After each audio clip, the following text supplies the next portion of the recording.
It is April 1943, and the war-torn skies over the Mediterranean tremble with the low, distant rumble of engines. Dawn has only just pushed back the darkness, but the air already carries the thick metallic scent of burning fuel drifting in from battlefields miles away. The atmosphere is tense. Over airfields, over ships, over every cockpit where young men prepare to leap toward the unknown. On a small British airstrip carved into the shores of North Africa, a 19-year-old American pilot named Thomas Hale tightens the straps of his flight harness. His hands tremble, not with fear exactly, but with the cold, electric shock of knowing that today is his first real mission, the moment he stops being a trainee and becomes a combat aviator in a war with no mercy. Around him, ground crews shout over roaring engines. Propellers slice the morning air into swirling dust clouds that sting the eyes and scratch the throat. The sun crests the horizon, casting long, wavering shadows across the line of fighter, bombers standing ready like steel beasts hungry for the sky. Hale climbs into his aircraft, a rugged P-40 Warhawk, its cockpit smelling of heated oil, canvas straps, and the faint tang of ozone from the radio set. His heart thunders as he runs his gloved fingers across the instruments, feeling the vibration of the engine as it grows to life under him. He is 19. He is untested, and within the next hour, he will make a mistake so unexpected, so reckless, and so effective that it will quietly spark a new battlefield tactic. One that other pilots will soon copy, one that commanders will whisper about, and one that enemies will fear. Thomas Hale's squadron receives its orders to intercept an enemy convoy moving along a coastal road, protected by light anti-aircraft guns. Nothing the veterans consider unusually dangerous, but dangerous enough for a first-timer. The orders are delivered quickly, almost casually, in a briefing tent filled with the dry smell of dust, sweat, and engine oil. Maps are pinned to the walls, flapping softly from the draft created whenever someone brushes past the entrance flap. Hale stands among men older than him, some by only a few years, others by entire lifetimes of experience. Their faces are hard, sunburned, and carved by fatigue, but their eyes are sharp. They nod along to the briefing officer's clipped explanations. Altitude, entry vector, timing, target distribution. Everything is simple, structured, routine. Nothing about this morning suggests anything unusual. Yet Hale feels the atmosphere pressing in around him. Every breath tastes faintly of canvas, dust, and the acrid residue of burned aviation fuel settling across the camp. Outside, the engines hum in the distance, a constant reminder that once you leave the ground, you belong to the sky and to whatever waits in it, whether you're ready or not. When the briefing ends, the pilots file out, their boots crunching against gravel and sand. Some joke quietly. Some walk in silence. Hale walks with them, but feels like he is floating slightly above his own body, hovering somewhere between his heartbeat and his thoughts.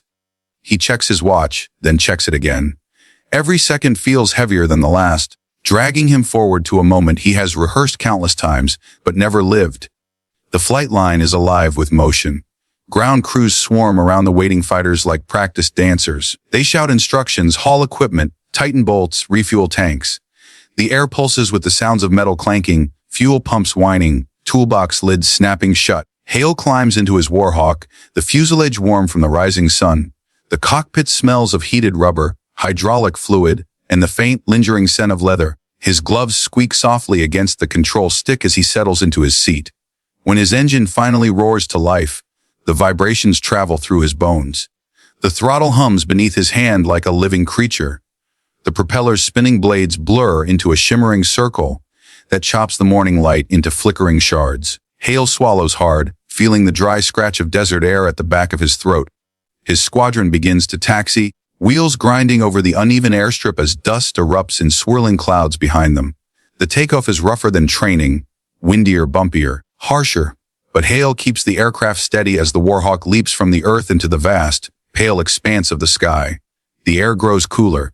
The engine's growl settles into a deep, steady roar. Below, the landscape stretches into endless rocky plateaus and jagged coastlines. The war is everywhere and nowhere at once, hidden within the quiet distances and the occasional column of smoke drifting up like a warning signal. Hale's squadron moves into formation, the planes spaced with practiced precision. But for the 19-year-old, keeping formation is suddenly far more difficult than it ever seemed during training. The wind battering the wings feels unpredictable. Every minor correction seems to oversteer or understeer. His heartbeat thunders against the inside of his helmet. Radio chatter crackles through the headset. Voices steady, calm, clip. Veterans, men who have done this dozens of times. Hale listens intently, answering only when required, trying to mask the tremor in his voice. He can feel sweat gathering in the crease of his neck, sliding down beneath the collar of his flight suit. The smell of engine exhaust mixes with the dry desert air drifting through the cabin vents, creating a sharp, metallic taste in his mouth. The convoy appears in the distance, tiny shapes moving along a narrow coastal road that snakes between the glittering sea and the rough, unforgiving cliffs. Hale's squadron leader gives the order to descend. The fighters bank gently at first, sun glinting off their wings, then angle downward in a coordinated swoop. That's when it happens. The first burst of anti-aircraft fire erupts below them, black blossoms of flak unfolding in the air with deep, resonant thumps. The sound is muffled inside Hale's cockpit, but unmistakable. The concussive boom vibrating through the fuselage, rattling the instruments, shaking his stomach. Black smoke clouds drift upward like toxic ink smudges against the morning sky. Hale flinches and instinctively pulls the stick back, but turbulence jolts the Warhawk at the same moment, sending him slightly off his formation path. The veteran pilots adjust smoothly. Hale overcorrects. The aircraft slips down a few meters. He tries to regain altitude, but suddenly another flak burst detonates so close he swears he can feel the shockwave against his canopy. The blast disorients him, his hands tightening involuntarily. He drops even lower, too low. For a heart-stopping moment, Hale's plane feels like it is falling rather than flying. His stomach rises. His chest tightens. The ground rushes up faster than he can process, but his training kicks in, and he levels out at the last possible second, so low that the wheels nearly graze the rocky terrain. Panic flashes through him, and then something else replaces it. Something raw and instinctive. A survival reflex older than logic. Instead of pulling up toward the formation, toward the safety of altitude, Hale dives lower. The terrain rises sharply ahead, a natural stone outcropping jutting like the jagged spine of some ancient beast. Hale grits his teeth, the muscles in his jaw tightening so hard it hurts. He banks left just enough to slip between two rocky pillars, his wings slicing through a pocket of cool, compressed air that chills the sweat on his forehead instantly. Once he is under the guns, everything changes. The flak bursts remain above him, too high, too slow, too blind to track a target hugging the earth. The enemy gunners can't depress their barrels far enough. Hale has accidentally slipped into a zone of safety no manual had ever taught him. The world becomes a blur of motion. Rocks flashing past, sand plumes swirling, shadows racing alongside his aircraft. The Warhawk shudders violently from the low-altitude turbulence, each bump sending shivers through the airframe. Hale grits his teeth, wrestling the controls. His gloves feel slippery. His mouth is dry. But despite the chaos around him, he suddenly realizes he is alive, untouched, unseen. The air down here is different, thicker, hotter, heavy with dust that streaks across his canopy. He can smell it, taste it, feel it scraping at the back of his throat. The engine's roar changes pitch, echoing strangely between the canyon walls created by the terrain. His ears pop. His chest vibrates. His arms burn from the tension of holding the Warhawk steady. Above him, flak continues to explode. But it may as well be fireworks for all the danger it presents now.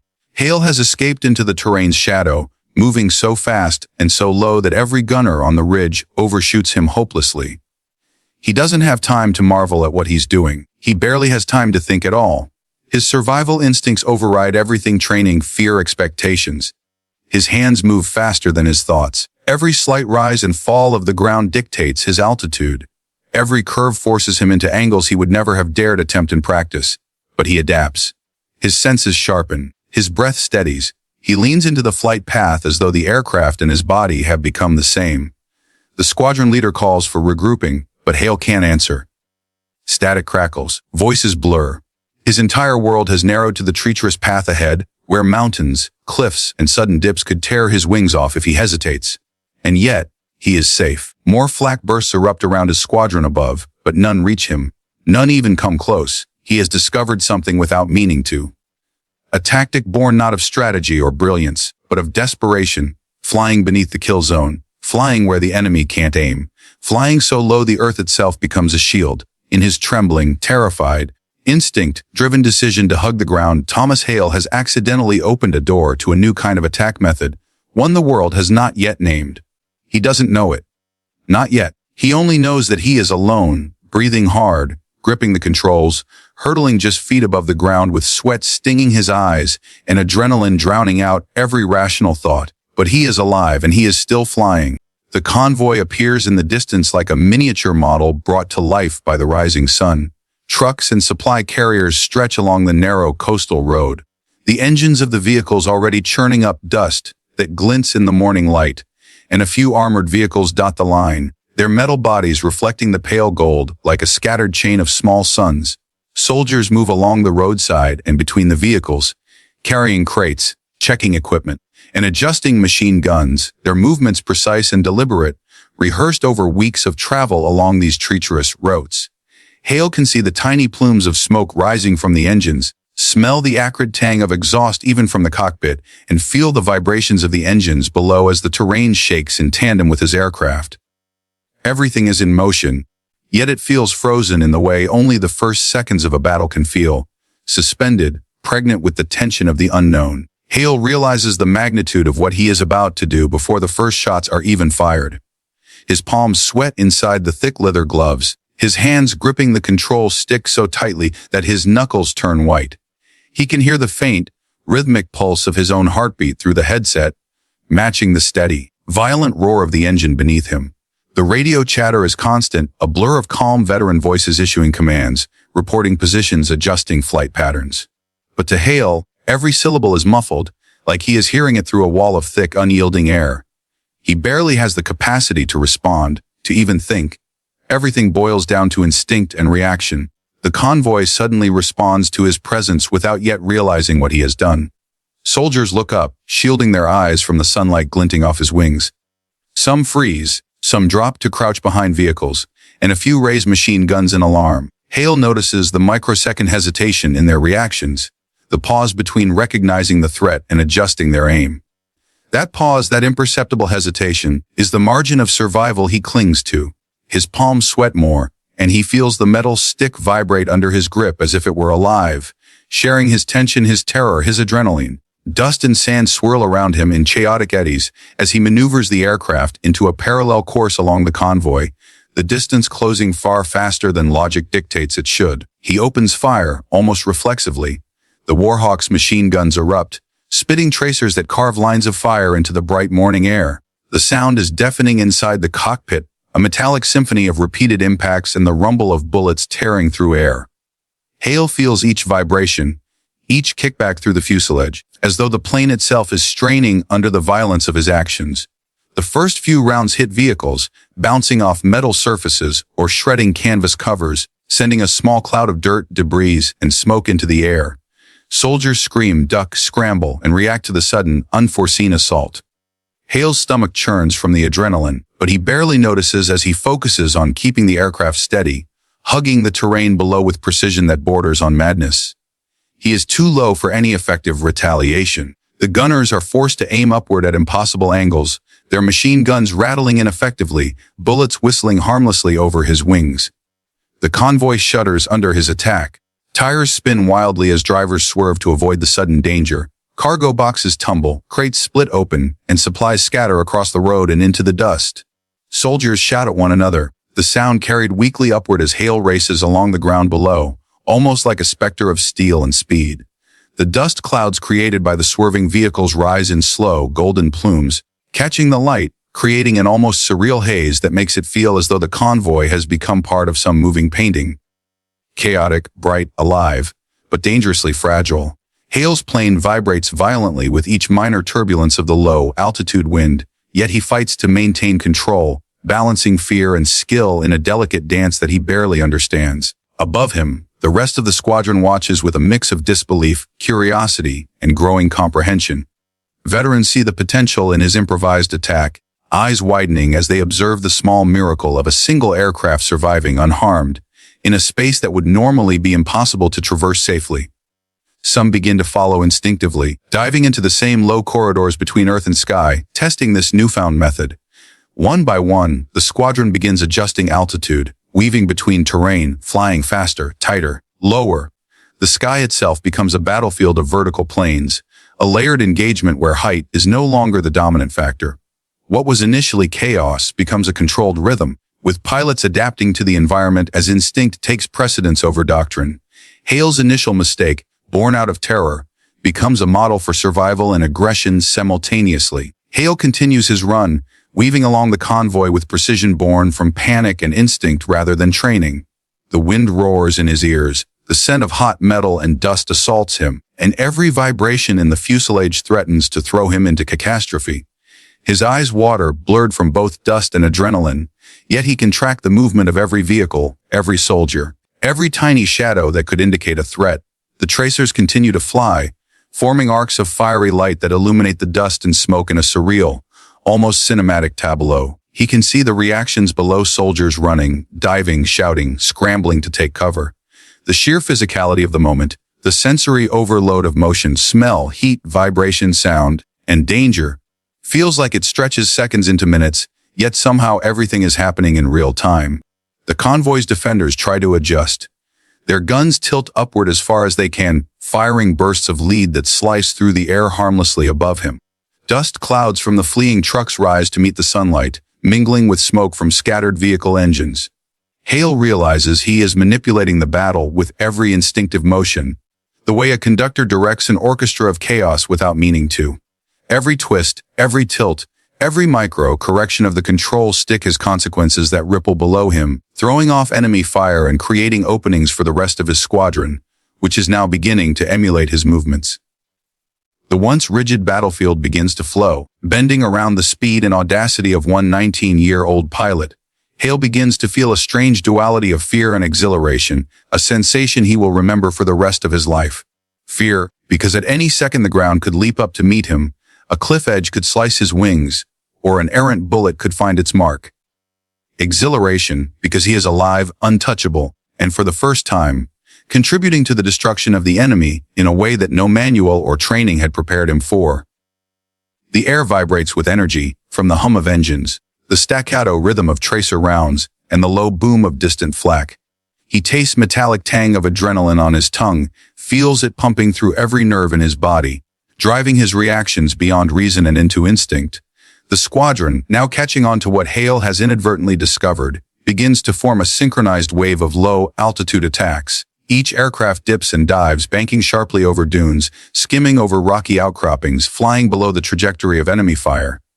Dust and sand rise violently in their wake, catching glints of sunlight, scattering light like shards of glass across the battlefield. Hale observes the effect. Trucks are immobilized by the unexpected aggression, vehicles spin out of control, soldiers dive for cover, and the convoy's cohesion is shattered before it can respond effectively.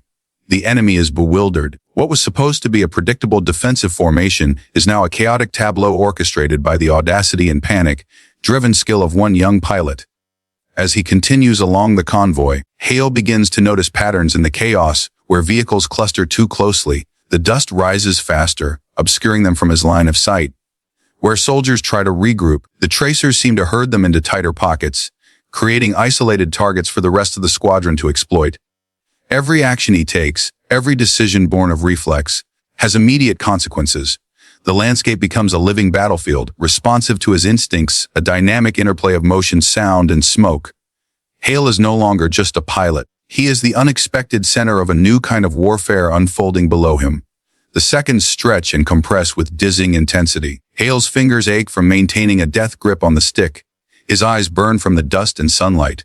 His ears ring from the combined roar of engines, tracer fire, and distant explosions. But amidst the sensory onslaught, a strange clarity emerges. He sees the battlefield in a way he never could have imagined. Every rise and fall of the terrain, every scatter of vehicles, every micro movement of soldiers becomes a vector he can predict, exploit, and navigate. He has discovered, purely by accident, a tactical advantage that will later become codified into doctrine, yet in that moment it is nothing more than survival. And still, he continues forward. He sees a truck veer too sharply and nearly overturn, its cargo spilling into the dust. Soldiers below duck instinctively. Enemy gunners fire at the wrong angle and miss entirely. His tracers arc in precise lines, as if he were marking the battlefield with fire. The wind roars past his ears, hot and abrasive, carrying with it the smell of burning oil, dust, and metal. Every second feels eternal, yet the entire sequence of chaos unfolds in the span of moments. Hale is a blur, a phantom weaving through a landscape of human motion, metal, and dust, moving with a speed and audacity that seems to bend reality itself. By the time he completes the run, the convoy lies in a state of disarray. Vehicles are scattered, soldiers disoriented, and the once cohesive formation broken into isolated fragments. The squadron circles above, watching in awe, realizing that what Hale accomplished was not only survival but innovation. A tactic of extreme low-altitude attack, a method that neutralizes defensive fire through sheer audacity and instinct. What began as a mistake born of terror and instinct has now revealed itself as a strategic advantage, an unintentional innovation that will quietly ripple through the tactics of the air war for years to come. Hale's heart pounds in his chest, his lungs scream for air, but his mind is already processing the experience in fragments. Fear, exhilaration, adrenaline, instinct, chaos, survival, triumph, they all collide into a single, unforgettable moment that will define him long before he even fully understands what has happened. And as the last of the enemy's ineffective rounds fade behind him, Hale realizes he has done more than just survive. He has changed the rules of engagement in ways that no one could have predicted, all because he flew too low, too fast, and with nothing but sheer instinct guiding him. By the time Thomas Hale finally pulls up, climbing back toward the relative safety of higher altitude, the convoy below has been transformed into a scene of chaotic disarray. Trucks are overturned, crates of supplies are strewn across the dirt road, and smoke rises in thin, curling columns from the engines of vehicles that have either stalled or caught fire from the sheer disruption of his low-altitude attack. Soldiers lie flat against the earth, some frozen in confusion, others scrambling to reassemble what semblance of defense they can manage, only to find that the ground they thought they could command has become treacherous and unpredictable under the sudden onslaught of these unconventional attack runs. The sound of distant gunfire echoes through the hills, but it is mostly ineffective against aircraft moving with such audacious precision. Hale can feel the tension in his own muscles slowly easing as the immediate danger recedes. But there is no relief in the knowledge that the effect of his actions will continue to unfold below him, far beyond his control or comprehension. Above, his squadron circles, now catching the rhythm of what Hale has unintentionally initiated. The veteran pilots, initially startled and incredulous, begin to understand the strategic implications of his improvised tactic. Some speak over the radios, voices tense but tinged with admiration, urging one another to follow the new pattern, to maintain ultra-low-altitude runs whenever possible to gain a sudden advantage over the enemy. The flight leader, a seasoned man with graying hair and a voice hardened by countless sorties, observes Hale's maneuvering with a mixture of disbelief and reluctant respect. He can see the logic now. By hugging the terrain, the aircraft forces enemy gunners to aim at impossible angles, making accurate fire nearly unattainable. What started as a survival instinct by a 19-year-old rookie has become an observable, repeatable method, one that immediately offers a tactical edge for missions where speed, precision, and the element of surprise are critical. Hale's own exhilaration is tempered by the physical and emotional toll of what he has just endured. His chest heaves, lungs burning from the thin, turbulent air at low altitude, fingers stiff and aching from the relentless grip on the control stick. Sweat pours down his face, mixing with the fine dust that has infiltrated the cockpit, stinging his eyes and drying encrusted streaks along his cheeks.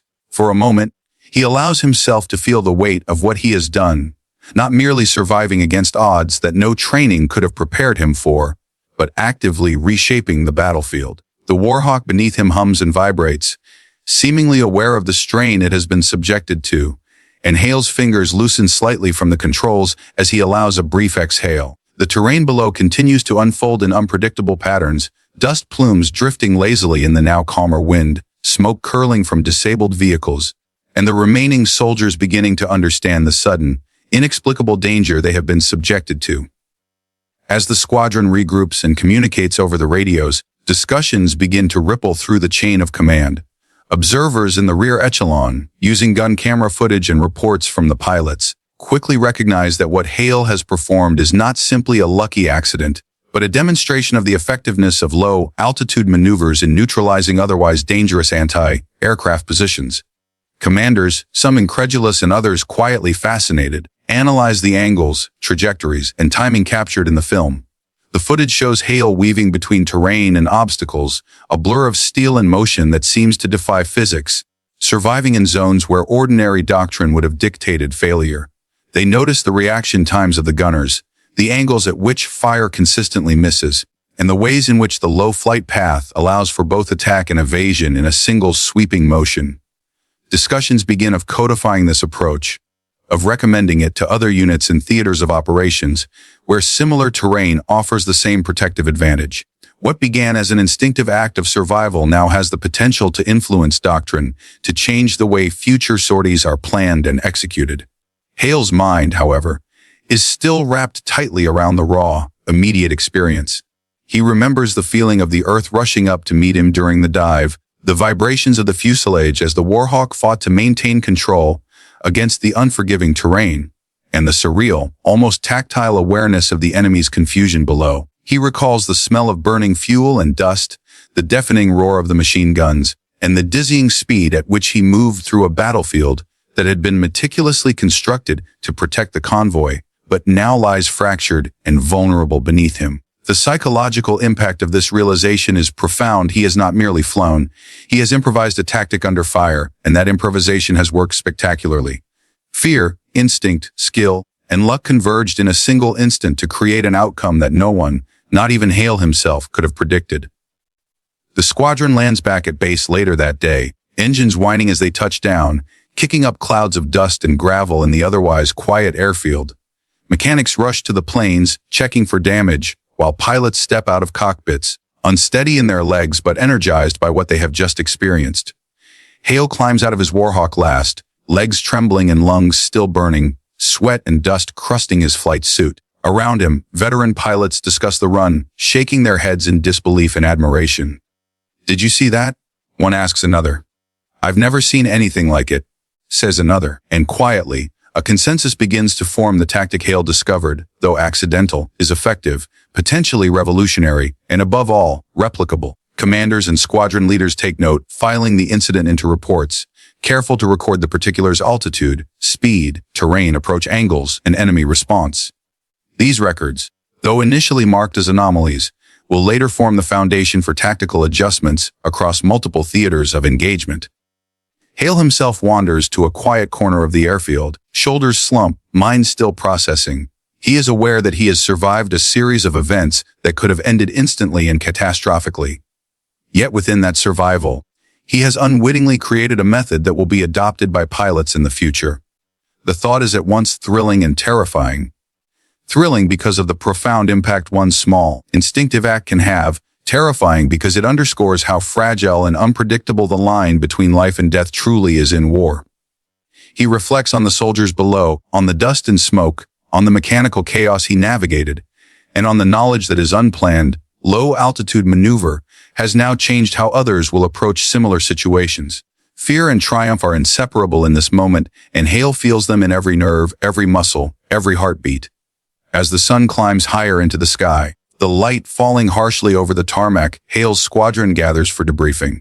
Officers watch the gun camera footage discussing trajectory, timing, and survivability. They note how the low-altitude approach neutralized defensive firepower, how it allowed for both precision attacks and rapid evasion, and how it forced the enemy into a position of confusion and vulnerability. They debate the method, theorize its potential applications, and make careful plans to incorporate its principles into future missions.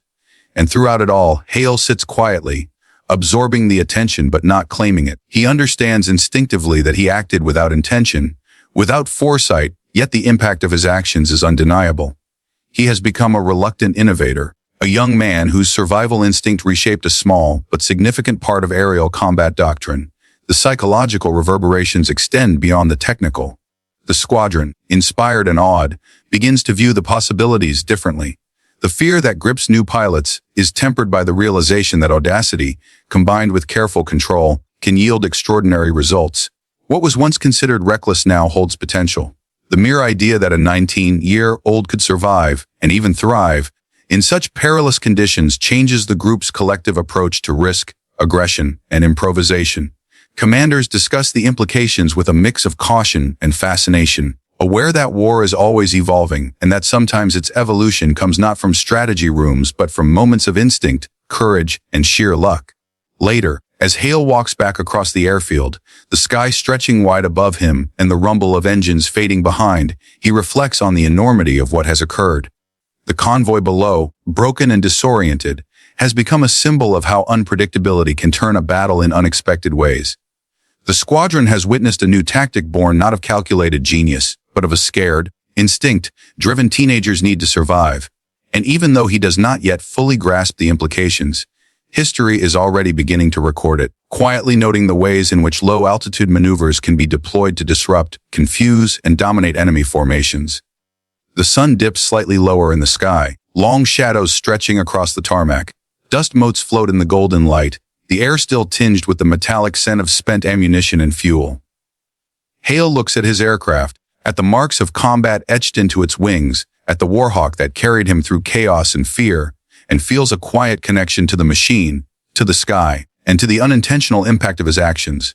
He understands that he has survived, yes, but he also knows, deep in his heart, that he has changed something. If not the war, then the way war is fought in this particular corner of the sky. Commanders will eventually codify the tactic, pilots will replicate it in later missions, and historians will study the footage, recognizing the seed of innovation that emerged from sheer necessity and instinct.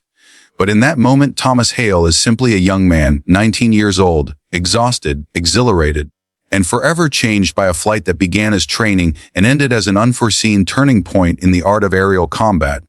And as he stands there, watching the smoke from the distant convoy curl into the morning air, he understands, quietly and without fanfare, that he has not only survived the chaos of war, he has redefined it.